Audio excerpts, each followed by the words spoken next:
अरुणां करुणातरङ्गिताक्षीं धृतपाशाङ्कुश पुष्पबाणचापाम्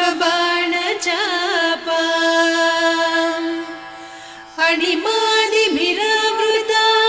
मयूखैः अहमित्येव विभावये Bhavani.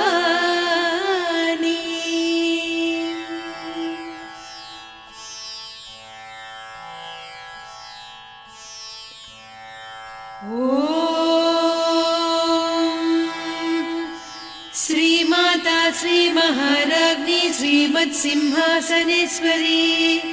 चिदग्निकुण्डसम्भूता देवकार्यसमुद्यता उद्यद्भानुसहस्राभा चतुर्बाहुसमन्विता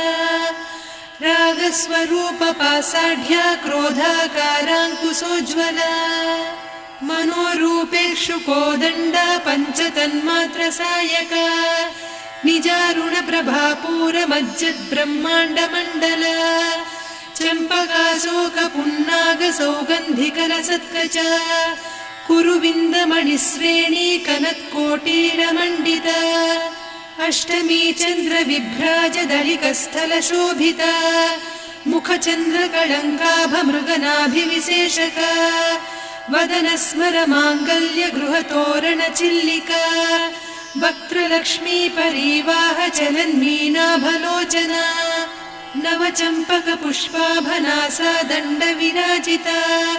ताराकान्तितिरस्कारिनासाभरणभासुरा कदम्बमञ्जरी क्लुप्तकर्णपूरमनोहरा ताटङ्कयुगलीभूततपनोडुपमण्डला पद्मरागशिरादर्श परिभाविकपोलभूः नवविद्रुमबिम्बश्रीन्यक्कारिरदनच्छदा शुद्धविद्याङ्कुराकार द्विजपङ्क्तिद्वयोज्ज्वला कर्पूरवीटिकामोदसमाकर्षि दिगन्तरा निजसल्लापमाधुर्यविनिर्भर्त्सितकच्छपि मन्दस्मितप्रभापूरमज्जत्कामेशमानसा अनाकलितसादृश्य चिबुकश्रीविराजिता कामेशबद्धमाङ्गल्यसूत्रशोभितकन्धरा कनकाङ्गदकेयूरकमनीयभुजान्विता रत्नग्रैवेयचिन्ताकलोलमुक्ता फलान्विता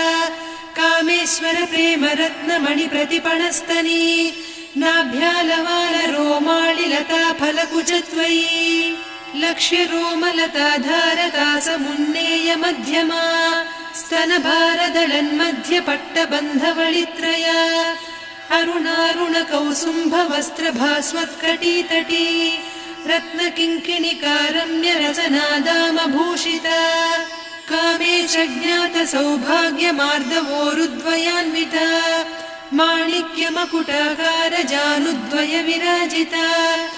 इन्द्रगोप